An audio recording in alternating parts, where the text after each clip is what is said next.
two brewmasters up against each other.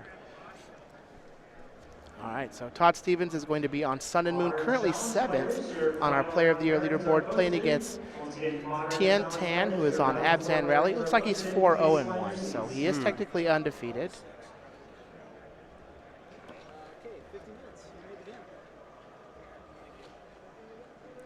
All right, and I believe Tien goes by John, so we'll try to refer to him as that name for the rest of the matchup.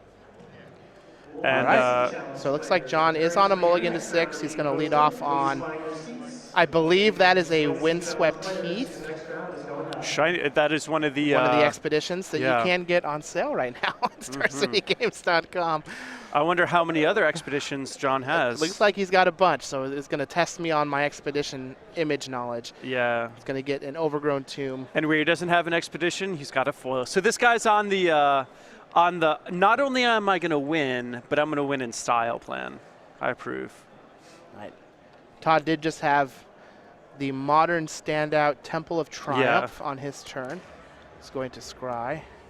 And a lot of people do not like a land that comes into play tapped, but Todd is playing a control deck. He is not playing blue, and so he needs to filter his draw some way or another, because control decks need to worry about flooding out in a way that aggro decks don't. All right, so it looks like we've got another expedition that gives him white mana, so he can cast his Voice of Resurgence. And a foil Voice of Resurgence? Oh man, if I was playing against John, I wouldn't be able to attack, I wouldn't be able to block, I wouldn't be able to see what's going on, be blinded by the glory of his shiny cards. Yeah. All right, Todd is going to use his Arid Mesa. Looks like that is a Horizon Canopy for John. And to balance things out, I have to admit that Todd has some sweet swag of his own. Those Triforce sleeves are pretty sweet. All right, so a Journey to Nowhere is going to take care of that Voice of Resurgence. Another modern all-star. Another modern all-star. Vault of the Archangel for John Tan is going to bring along with it a Kitchen Finks. So that's going to bring him up to 19. Man, what are we watching? Like other modern Magic. Games that are not going to end on turn 3. Oh, man. Basic Plains for Todd and a pass back. Oh, there's a Rally of the Ancestors for John Tan. Not very good against the Journey to Nowhere deck. Kitchen Finks going to enter the battlefield. You know, I feel like John Tan's deck is pretty susceptible to Blood Moon if Todd Stevens can ever draw one. Yeah. And John doesn't have Birds of Paradise or some of the other mana acceleration that we usually see in these decks. He's a little more committed to a beatdown plan with cards like Dryad Militant, which is kind of cool. All right, so John is just going to add another Kitchen Finks to his side. It's going to bring him up to 20. Todd's going into his turn 4. Let's see if he has a play. He has some powerful 4-mana cards in his deck. Chandra, Torchum Defiance, Nahiri the Harbinger.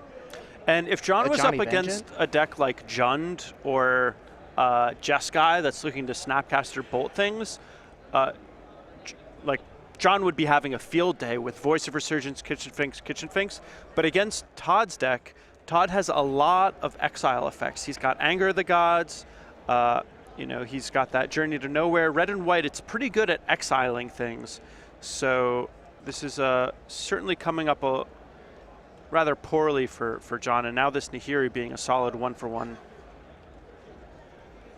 Yeah, since it does exile. It's going to get rid of the tapped Kitchen Finks. John Tan is going to attack Nahiri with his other Kitchen Finks. It's going to kill it. Wow, you know what's something that I hadn't realized about Todd's deck that I love? Is he doesn't have Path to Exile. Yeah, there's actually no Lightning Bolt, no Path to Exile. He has Lightning Helix instead. Yeah, I'm not sure how much I like the no Lightning Bolt, but I hate Path to Exile. I think that card is awful. I know that is not the conventional wisdom, and people are probably flaming me on Twitter, and the Twitch chat is exploding, but... Wow.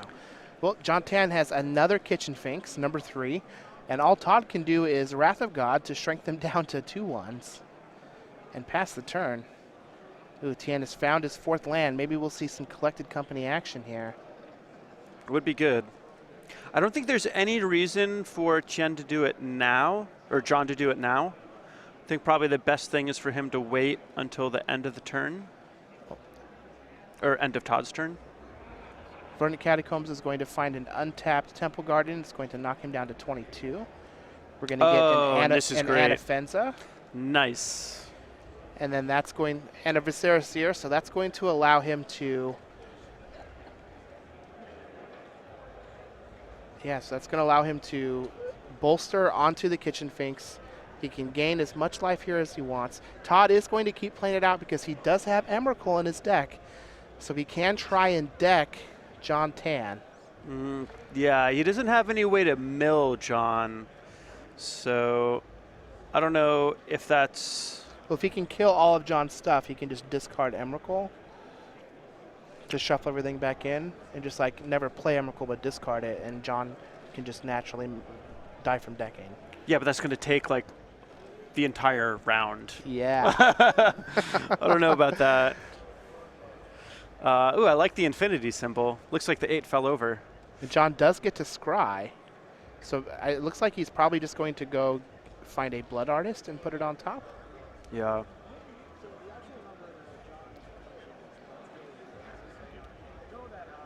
Okay, so currently John is at 1 billion life, facing Todd Stevens at 16. Who do you think's winning? Probably Todd. Come on, Todd, you can do it. So Anger of the Gods would be good here. Ooh, there's a Wrath of God. And this gives John an opportunity to maybe scry something different to the top, if he wants. And we will play on, despite John being at 1 billion life. Yeah. He does have a rally, which gets back can get back both Anafenza and, I mean, for 5 mana, he can get back the entire combo. And Todd Stevens does have a lot of Planeswalkers in his deck, and despite having infinite life, we do see situations where some Planeswalkers have ways that they would be able to kill John if they ultimated, but I don't believe that Todd Stevens is playing any Planeswalkers that would be able to do that. So I'm not 100% sure what Todd Stevens is playing here, but I'm excited to see. Well, technically, John announced 1 billion life. Yeah, not infinite. But our counter doesn't go that high. Yeah. So we get. Now it's 1 billion and 2 because he gained 2 life off of the Kitchen Finks entering the battlefield again. I don't know. I think if I was in John's spot, I would have just gained another billion life in response to the Wrath of God just because I could. I'll go to 2 billion. Yeah, 2 billion. There's the Johnny Vengeance. Looks like he's going to keep... Oh, he's going to Lightning Helix the Kitchen Finks. Yeah, might as well just keep the board clear. So Finks will die. Todd Stevens will go up to 15. And the ultimate on this Planeswalker is destroy all the lands, which is, you know, good or whatever, but... It's not 2 billion life. Yeah. All right, well, here's the Collected Company. It would be pretty amazing if we just saw Todd Stevens naturally deck John. Oh, wow, is that 2 Knight of the Reliquaries? That's going to be 2 Knight of the Reliquary. It's like there are wow. 3 lands in the graveyard. And you know what's insane about that is John only plays 1. Or, excuse me, John only plays 2. Excuse me. Yes, he got both of them. I was like, wait, no, there's 2. All right, well, 1 Knight is going to attack. It's going to kill off the Johnny Vengeance. And I believe the reason that he's keeping it untapped is because he has cards like Horizon Canopy that would be able to be a good redraw. Oh, there is the Nahiri. It's going to plus. Discard Emrakul. We've mill plan engaged. Yep. Mill plan is engaged. So it looks like Todd is just making the statement, you can never kill me. But if Todd is basically looking to essentially only play 1 game this match, he still has to worry about the clock. Yeah.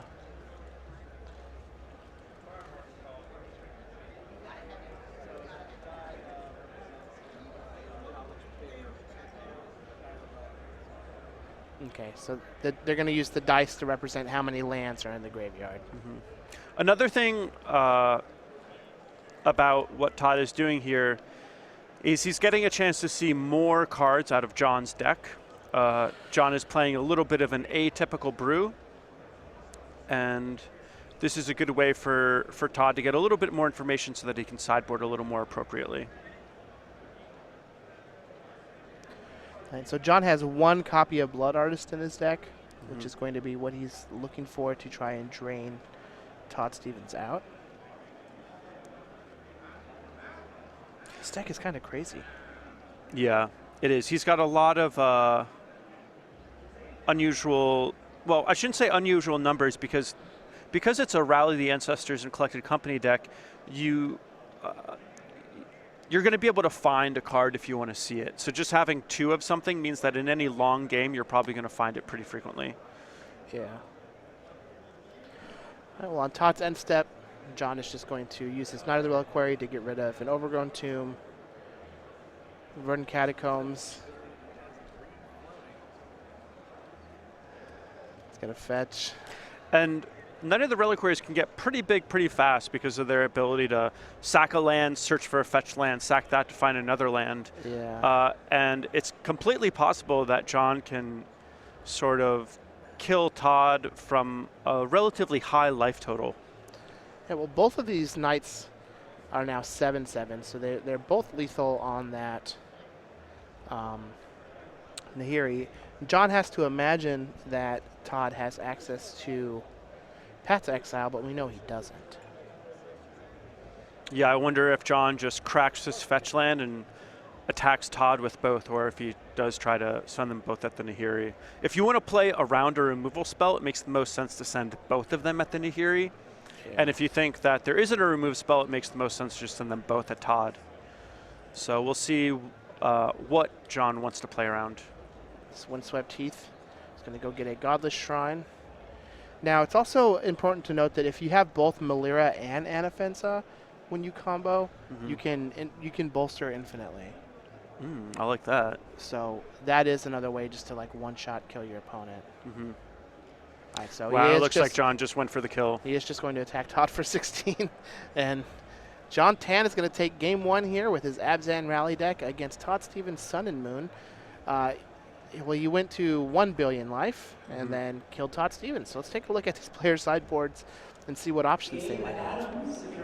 On John's side, he has 4 Loxodon Smiter, 2 Lost Legacy, 2 Fulminator Mage, 1 Surgical Extraction, 1 Engineered Explosives, 1 Dark Blast, 1 Abrupt Decay, 1 Spellskite, 1 Quasali Pride Mage, and 1 Collective Brutality.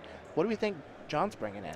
So I doubt John knows exactly what he's up against, so what exactly he brings in is probably a little up in the air. If he's worried about Anger of the Gods and Lightning Bolt and Helix, Loxodon Smiter is something that you can make a solid argument for. Engineered Explosives can be a way to deal with cards like Blood Moon and potentially Chalice, but he didn't see either of those cards. Abrupt Decay also for the same reason. And Kasali Pride Mage, just to sort of hedge against whatever Todd could have. I also like Collective Brutality. I can agree with that. Now on Todd Stevens' side, for Sun and Moon, we have 3 Rest in Peace, 3 Stony Silence, 3 Leyland of Sanctity, 2 Blessed Alliance, 1 Ravenous Trap, 1 Anger of the Gods, 1 Oblivion Ring, 1 Elspeth Sun's Champion.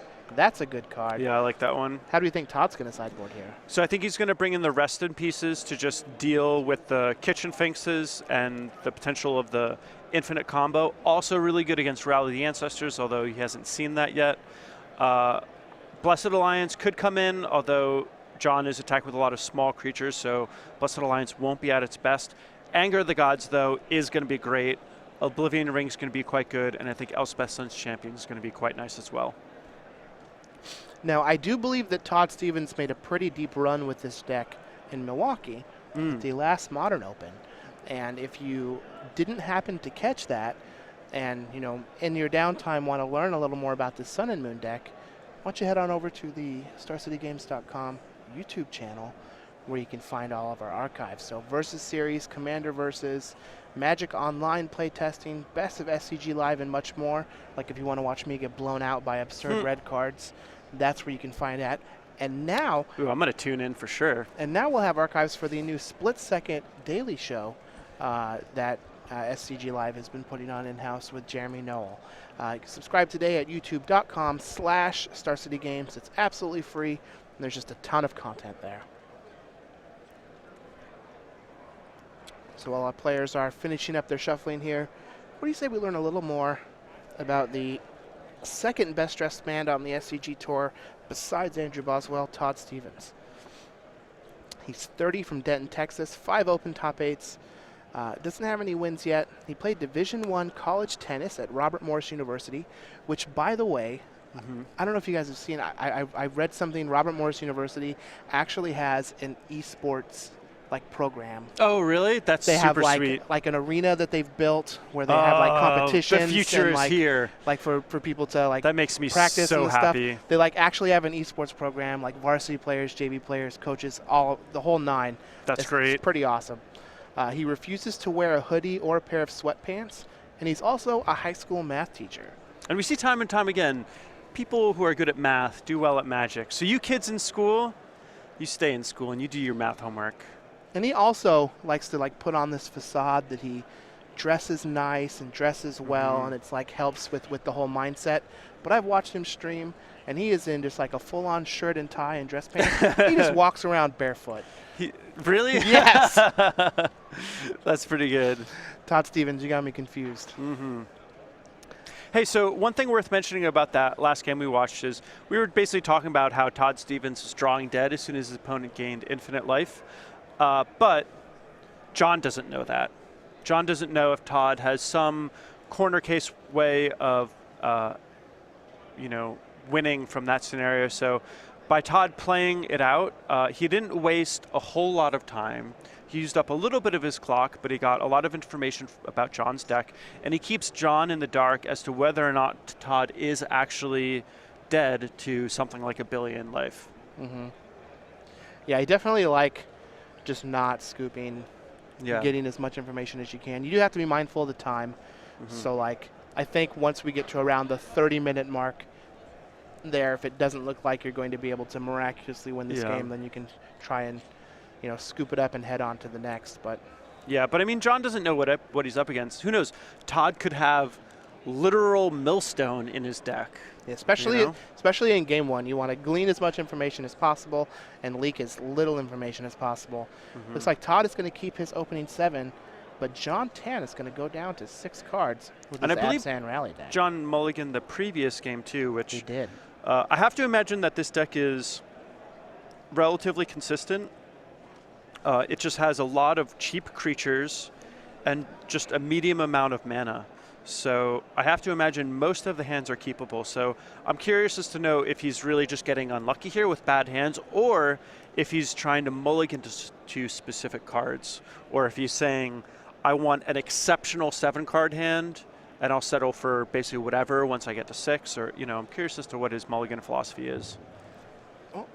Let's see if John Tien can find a 6 that he's happy with. He does. He's going to scry. Let's see if he keeps it on top.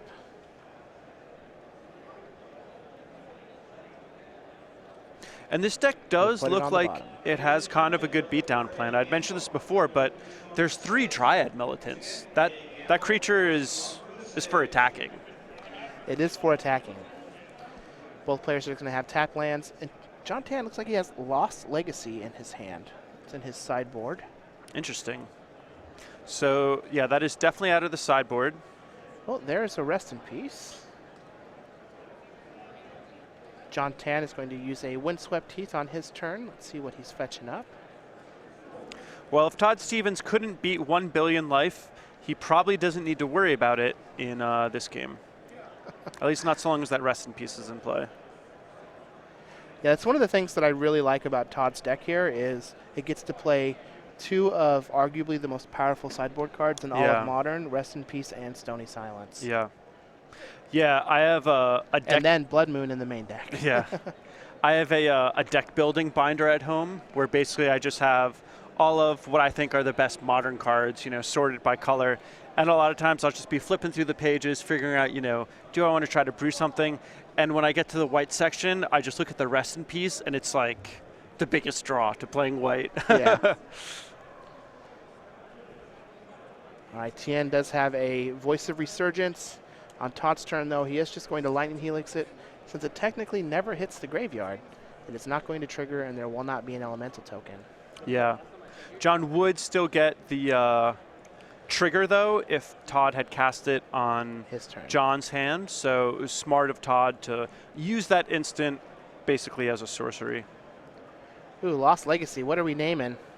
Wow. Yeah, we got to pick that one up and read it. So he gets to name a card, and then look through Todd's hand, library, and graveyard, and exile all copies of the non-artifact, non-land card.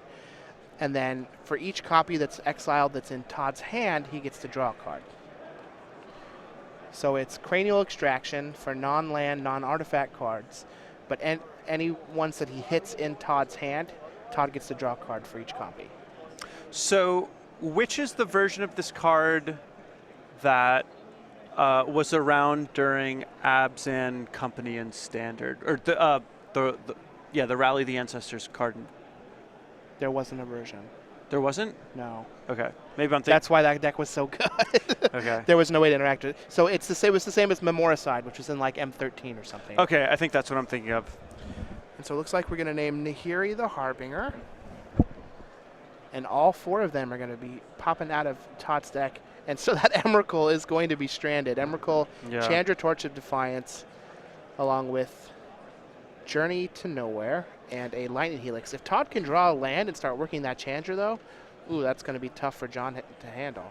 Yeah, I think what's most important about this Lost Legacy is that John gets to look through Todd's deck and just see what's going on. I think the information is going to be pretty important for John to sculpt the game plan in this particular situation. So granted, getting rid of those Nahiris is valuable. The information is quite valuable as well. Whoa! Well, that's not a land, but it is a Blood Moon. And that's game, folks. Let's see. John has 2 forest, 1 swamp, 1 plains in his entire 75. And now Todd just wants to draw. Oh, and John draws an Abrupt Decay here. So Todd is just wanting any land so that to he can cast his play Chandra. Ooh, and there's Chandra. the forest. There's the forest. Jeez. That turns on Collected Company. Wow.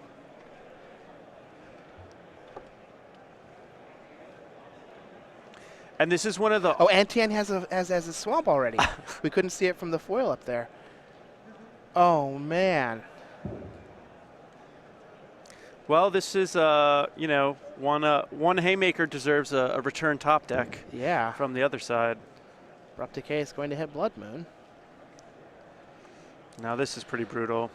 So we ideally, might even just see a fetch for a basic plains here.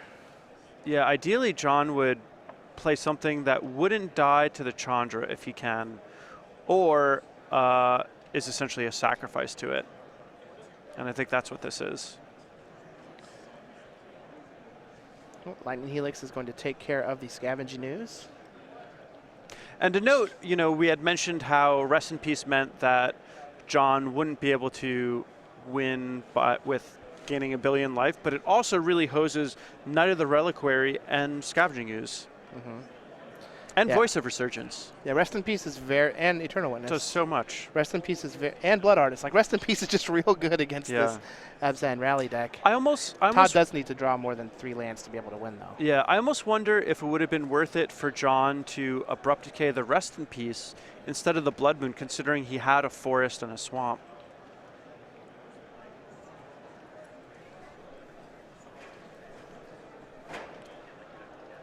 Lee is just going to play a Knight of the Reliquary and pass. Ooh, and there's the 4th Todd land. gets the 4th land. So this Knight of the Reliquary is out of here. It's very likely it's just going to die to Chandra, Torch of Defiance.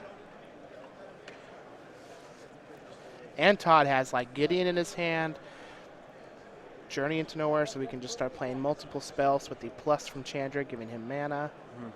And I've spoken to a lot of people about this Chandra, and in the Jund deck specifically, I still like Chandra Pyromaster better, but in Todd's deck, I really like this new version of Chandra.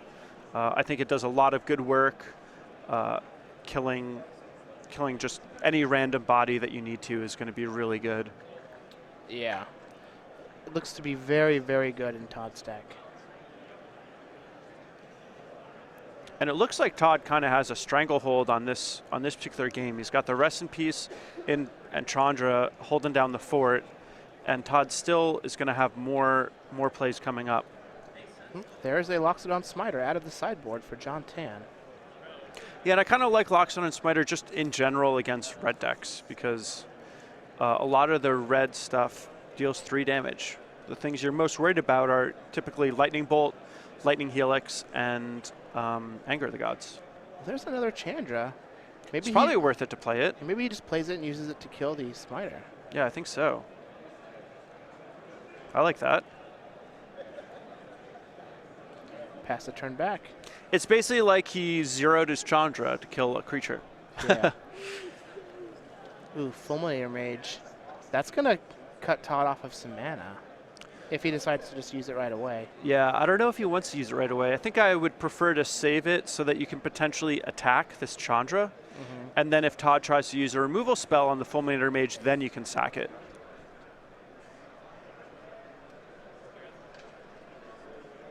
Against control decks, Fulminator Mage is kind of a 3-mana 2/2 with hexproof. It's a little more complicated than that, but it plays out in a similar way. Yeah. Ooh. Ooh, Gideon? All right, I take it all back. He should have killed the land. It was obvious. Gideon Jura. Although, to be fair, Chandra's Plus does give him mana that he could have just used to kill John, to start dealing damage. And this is real tough. Let's read the Gideon. We haven't seen him in a while, but Gideon is very good. Great card. I remember this card being in Standard. It was, it was printed when I first came back to the game. Ooh. And I lost this game a lot. Hot take. Yeah? In a vacuum, what's better, Gideon Jura or Gideon Ally of Zendikar? I'm going to go with Ally of Zendikar just because it's cheaper.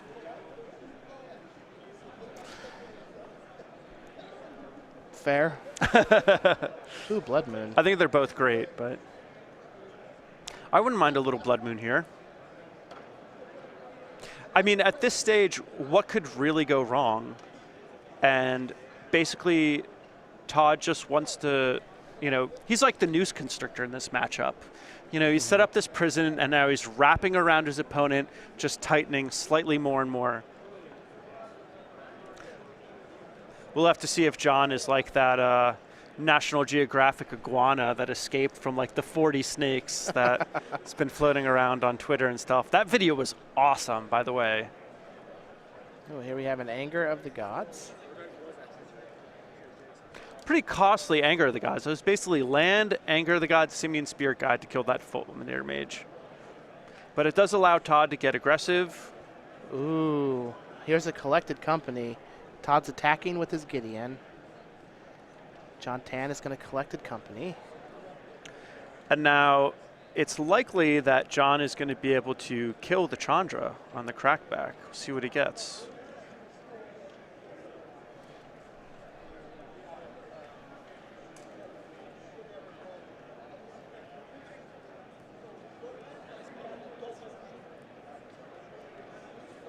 It looks like there's a Kitchen Finks and maybe a Dryad Militant. Oh, would love me a Dryad Militant right here. Can you beat that card? I can't beat that card. I don't think anybody can beat that card. Never. It's too strong. It's green and white. Yeah, you can't Sunlance it. Can't Sunlance it. All right, we're going to get a Kitchen Finks and a Dryad Militant. That's going to bring John up to 15. He still gets to block. Yeah, I don't think he wants to, though. All right, not blocking. Going to fall to 9. Kitchen Finks, as a chump blocker, doesn't do nearly as well when there's a Rest in Peace in play. All right, so we're just going to kill the Chandra and deal 2 damage to Gideon, maybe? So I don't think that John really has any way to deal with this Rest in Peace. Yeah. I think that since you don't play anything there, I probably would have activated the Vault of the Archangel just to gain 5. Yeah. Yeah, it does seem like the life totals are going to matter here. All right, well, Gideon is going to -2 and destroy a tapped Kitchen Finks. And because of Rest in Peace, Persist is not going to trigger because it never hits the graveyard. And Todd is just working with the full grip. John basically needs running Collected Companies from here And, you know, he's got some pretty weak draws. Like a Viserys here off the top of the library here is pretty close to a blank. He's just going to pass the turn back. Todd's going to activate his Gideon Jura, attack for 6. That's going to knock John Tien down to 3. And John has 1 Abrupt Decay, which he already used, but he also has 1 Kasali Pride Mage in his sideboard that he could bring in to potentially tag this Rest in Peace and maybe get something going. It looks like he's got it. Yeah. Wow. So that's why we didn't use Vault of the Archangel. It's because of the Blood Moon. Yeah. I apologize. And so a Pride Mage is going to be able to get rid of that Rest in Peace or the Blood Moon. Yeah, I have to imagine he would go after the Rest in Peace. But it looks like he's going to go after the Blood Moon. I kind of like going after the Rest in Peace here because he already has a lot of his mana online. He would have had to just like block and then use Rest in Peace. Yeah. Or get rid of it. Ooh, Lost Legacy. Maybe he's just trying to maybe he just knows he can't win the game from this point, or it's real rough to win, so he just wants to cast the Lost Legacy to get some more info. Well, he already cast it once, right? He just a little refresher. Went through that deck real fast. Yeah. Just want to refresh.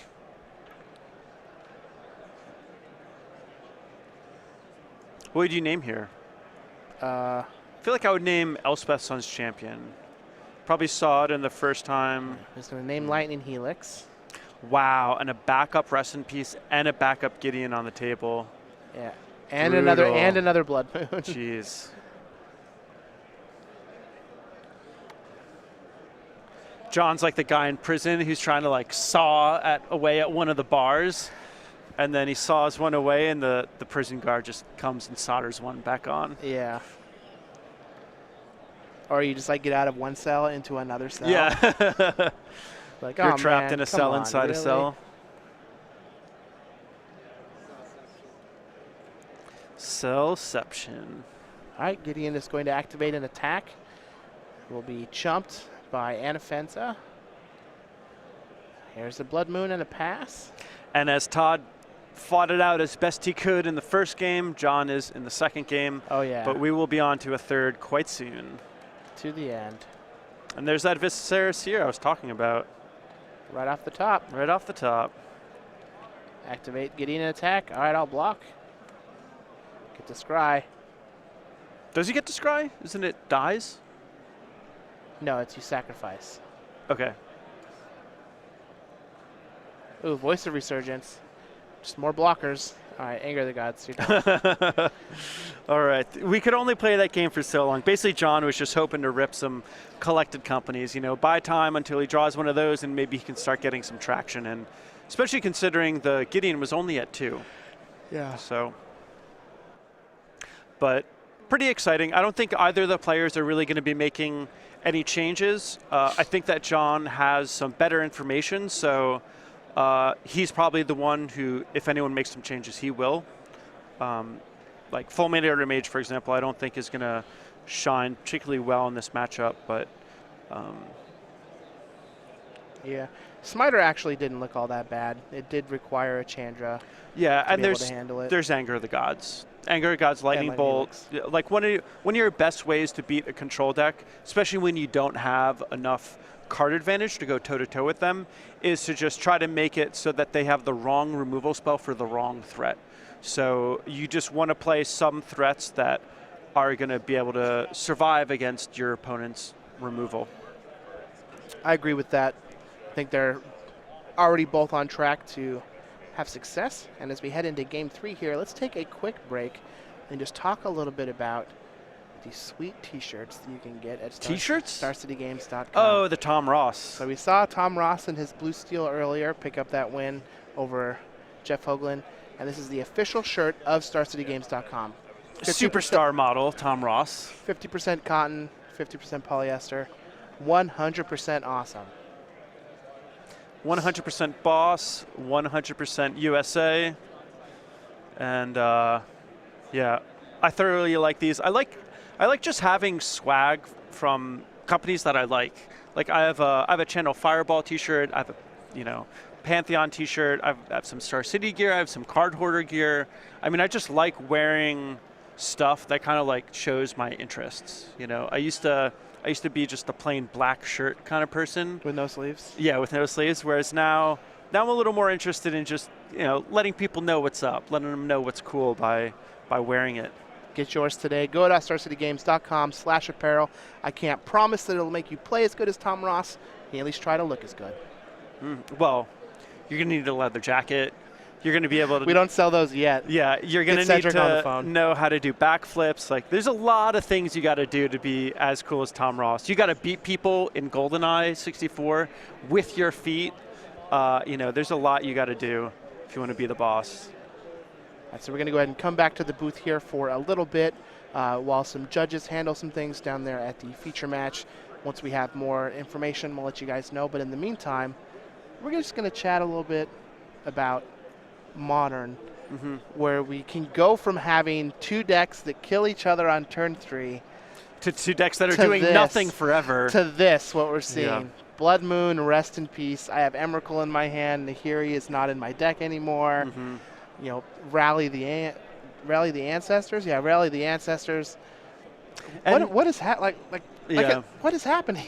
Yeah, we were talking about this a little bit last night over dinner, and I basically you know, related it to something like League of Legends, where in League of Legends you've got all of these characters that you can play, and you basically can just pick the one that you think looks the coolest.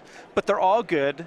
They all have a diverse, you know, set of play styles, diverse ways of you know, approaching the game, and that's basically where we're at in Modern right now. The field is just so open. You can play a fast game, you can play a slow game, you can have a deck that relies on individual card quality or synergies.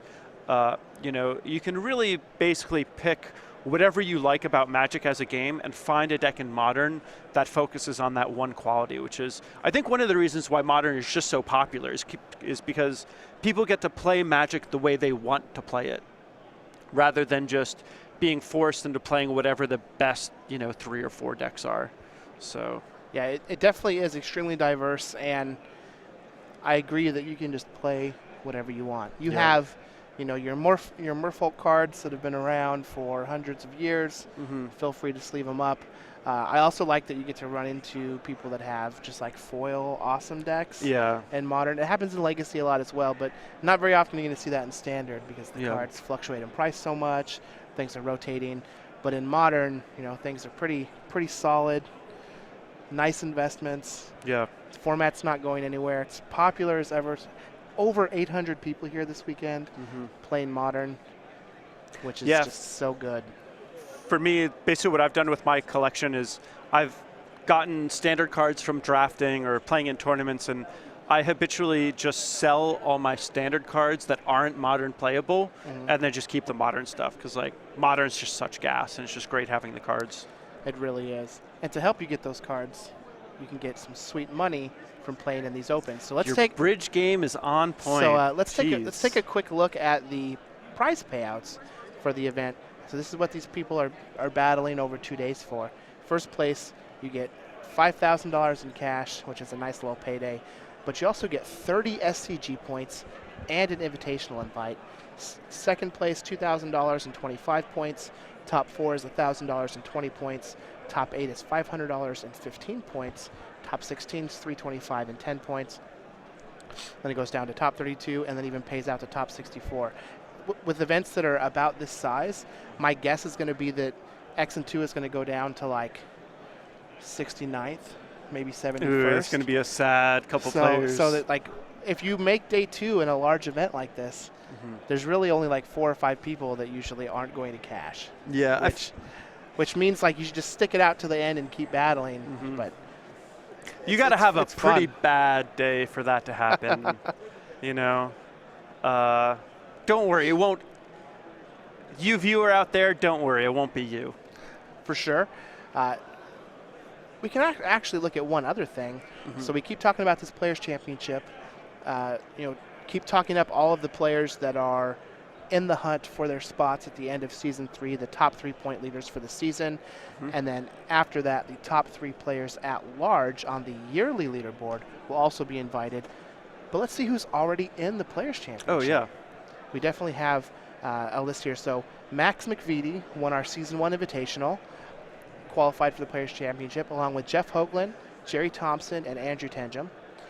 Liam Lonergan won our Season 2 Invitational and qualified along with Tom Ross, Andrew Jessup, and Kevin Jones, who were our 3 seasonal point leaders.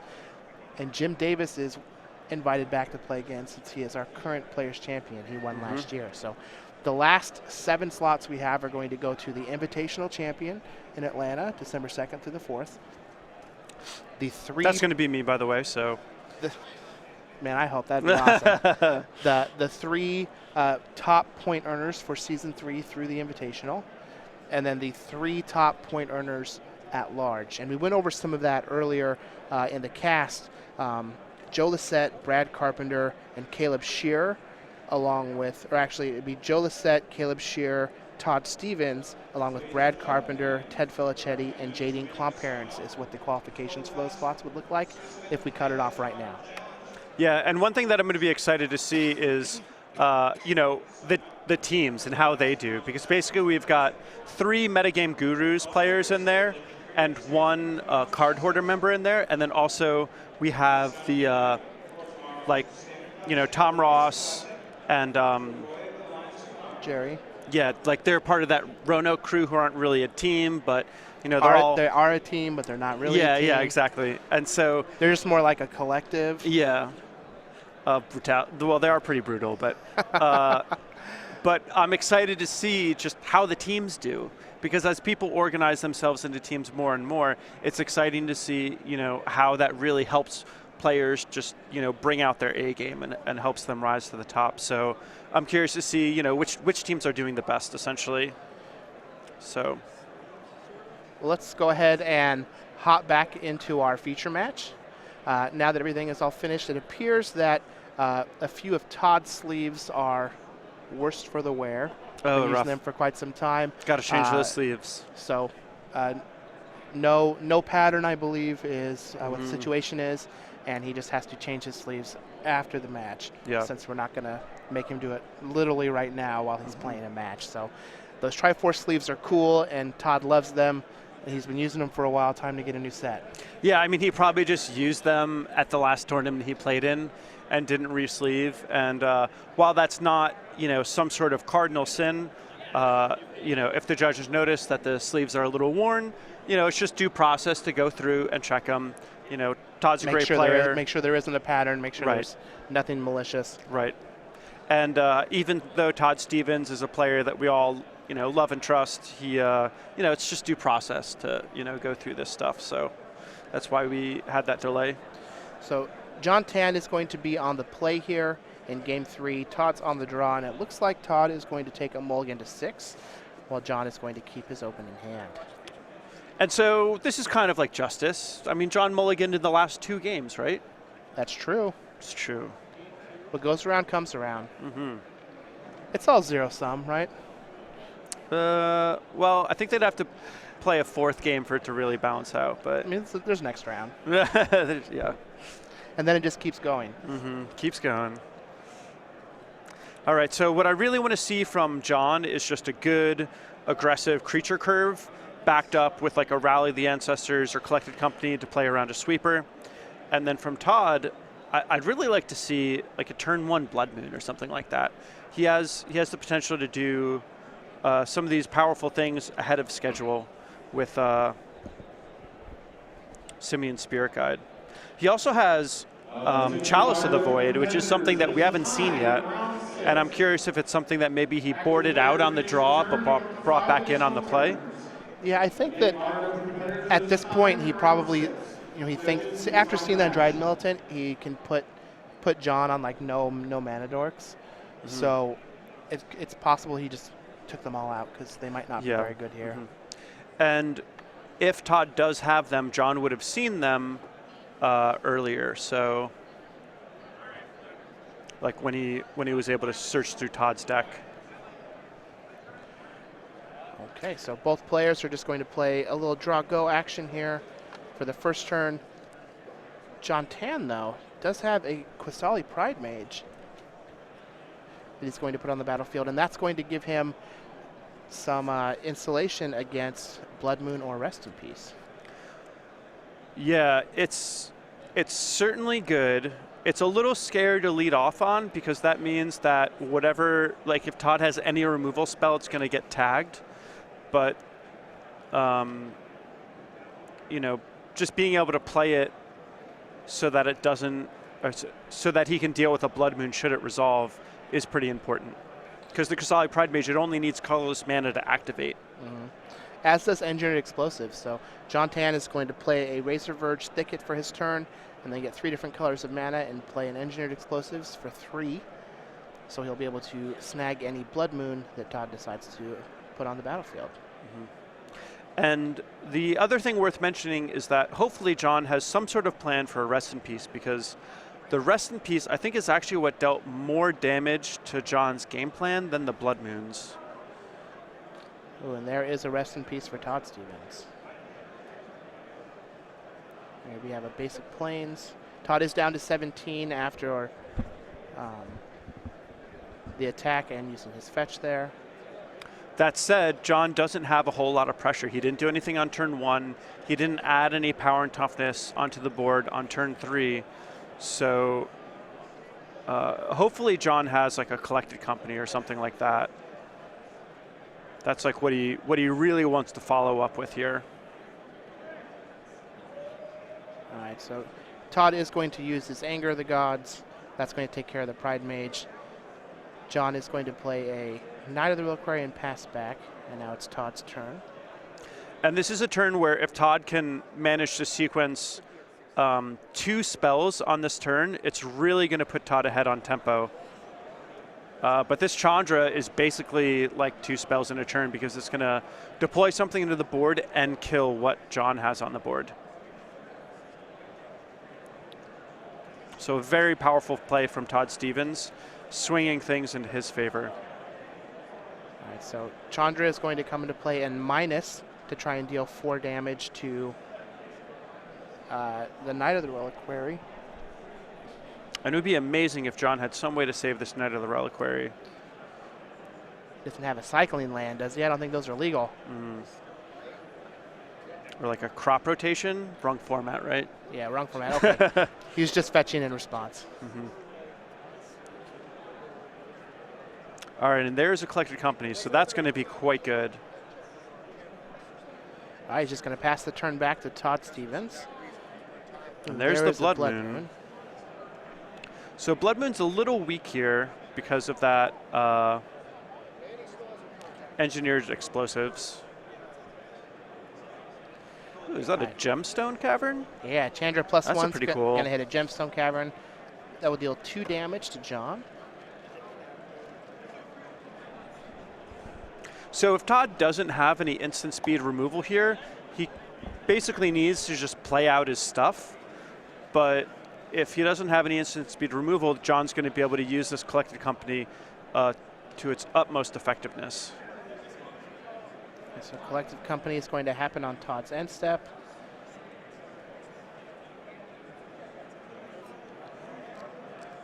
Looks like there's a couple Kitchen Finks. There is. So not nearly as good with that Rest in Peace in play, but still getting 2 bodies for 1 card is quite valuable. It's going to bring John Tien up to 20 life. All right, Kitchen Finks. Looks like they're both going to go at Chandra to play around a removal spell. And one thing that John could have potentially done was play a Rest in Peace, to play a Voice of Resurgence, and then send 1 at Todd and 1 at the Planeswalker, and that way if Todd had a removal spell, it would have triggered the Voice of Resurgence. But I think John didn't want to play it because he was worried about something like Anger of the Gods. Well, I mean, any removal spell is going to be the same as Anger with the Rest in Peace in play. It's like the voices are all going to die. Well, but the voice has a little bit more utility on the board rather than Eternal Witness. That's true. So, not by very much, but by a little. Well, Anger is going to come down from Todd, sweep up the board.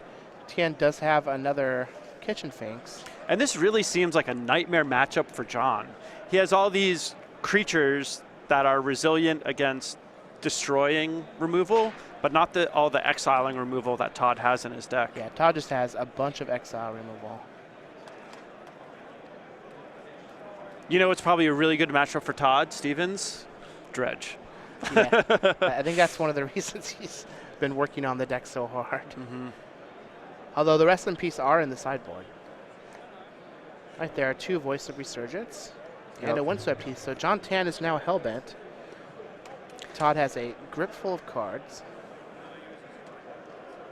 Yeah, and it really is the Reston piece that's doing the most damage. I would have liked to have seen, and I mean, like the engineered explosives, it didn't, I don't know if John needed to play it on that turn.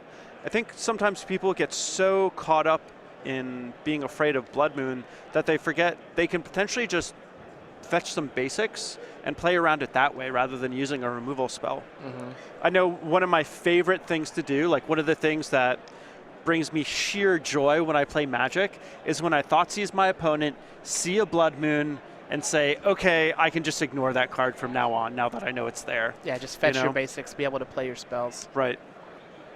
Because if you look at the game state 10 turns in the future, sure, you had to play out your cards maybe one at a time because you only had 1 or 2 basics, but you were able to completely blank your opponent's Blood Moon and save your Abrupt Decay for something more relevant.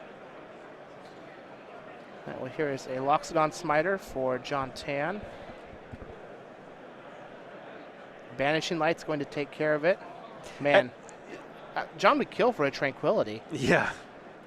And this is the, essentially the sampler of exile effects. So it actually looks like the Banishing Light's going to take care of the Engineered Explosives, which makes sense. It's the 3 mana would be able to take care of it. But now that leaves Todd free to land a Blood Moon. Here's another Smiter. And Anger of the Gods isn't going to do it. Todd needs... keep them coming. All the 4 different... Are we missing any exile effects at this point? Stasis Snare. Stasis Snare, there we go. All right, Smiter's going to crash in for 4. It's going to knock Todd down to 8. There's a Malira. And I think what Todd is looking for is another land so he can do something like double Anger of the Gods. Looks like he has Nahiri and Anger, along with Blood Moon. So there's the Anger. We're probably going to see a Blood Moon to lock some off. He's going to take 1 more hit from the Smiter and hope that he can just use Nahiri to get rid of it. And he just wants a turn where John Tien just doesn't play a threat. And he just needs to feign a Collected Company. If John doesn't have a Collected Company here, this game is likely over. But a top deck Collected Company on one of these upcoming turns can still do some good damage.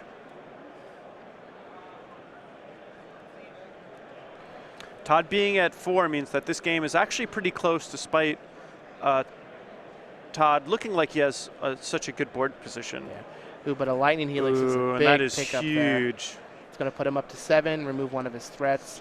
And this means that it's pretty unlikely that John can top deck a Collected Company that can present lethal in 1 turn. He's going to need 2 turns, which means all of Todd's Sorcery Speed removal is going to be back online. All right, so we're just going to +2 the Nahiri, not draw a card.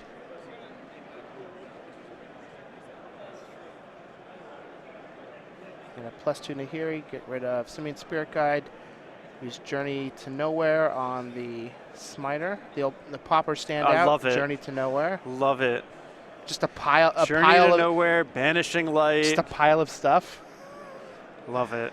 All right, we might see an Emrakul here. Oh, hello. Ultimate an Emrakul. And then it goes back into his hand at the end of turn. Yeah, because you want to cast it again later. Well, he has another Nahiri, so he can just discard it next turn. Yep, rinse and repeat. Make you sacrifice 6 mountains. Which makes drawing Collected Company a little harder. But he does get to keep his basics, and that's pretty important. And you can see in this game, Blood Moon just really isn't doing a whole lot.